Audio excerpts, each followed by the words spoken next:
Ismaël Hachim a passé 7 mois enfermé ici. C'est un rescapé. Dans une petite cellule comme celle-ci, on force jusqu'à mettre 30 personnes. Comment vous faisiez? Il n'y a pas de sanitaire ici, il n'y a rien?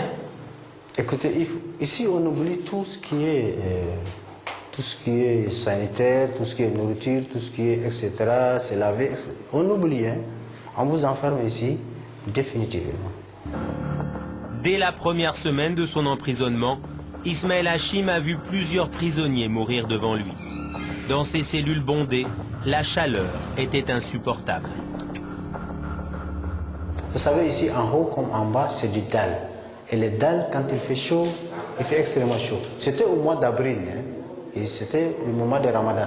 Il faisait peut-être 45 degrés, peut-être même 50 degrés. Donc, on ne pouvait plus respirer, l'asphyxie générale. Dans les archives de la DDS, on a retrouvé des décomptes quotidiens du nombre de morts dans ces prisons.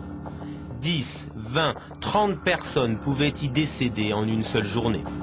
La chaleur, la malnutrition, l'absence d'hygiène provoquaient des maladies graves.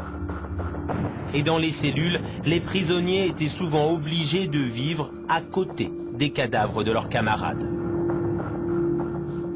On peut appeler quelqu'un par la fenêtre, un gardien de la DDS, pour lui dire, écoutez, il y a des gens qui sont en train de mourir. Ils disent combien?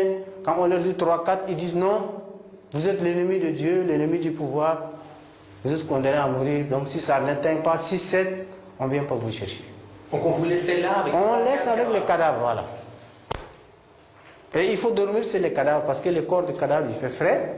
On dort sur le corps de cadavre. Et quand il y a un cadavre qui meurt, il laisse la place. N'est-ce pas? Donc il faut respirer sur le corps, parce que ce corps, il fait très frais. Il faut dormir pour vraiment... Vous avez fait ça, vous? Ah oui, moi j'ai fait ça, oui. Dès que les cadavres étaient retirés, d'autres prisonniers arrivaient. Les cellules ne désemplissaient jamais. C'est une machine pour exterminer les gens. C'est une machine d'extermination. Ma vie, à un certain moment, ma vie de souffrance pour la cause de ce pays. Et rien qu'en voyant les photos, j'ai de difficulté de parler. J'étais à 2 h du matin. J'étais avec mes enfants endormis. Ils ont envoyé la DDS, la direction de la documentation de la sécurité, a envoyé 4 bonhommes. Et les 4 bonhommes sont entrés en sautant le mur de ma maison. Ils sont entrés et ils m'ont réveillé. Et ils m'ont arrêté physiquement. Ils m'ont mis par force dans ma propre voiture. Bien que j'étais dans la voiture, peut-être pour empêcher de faire connaître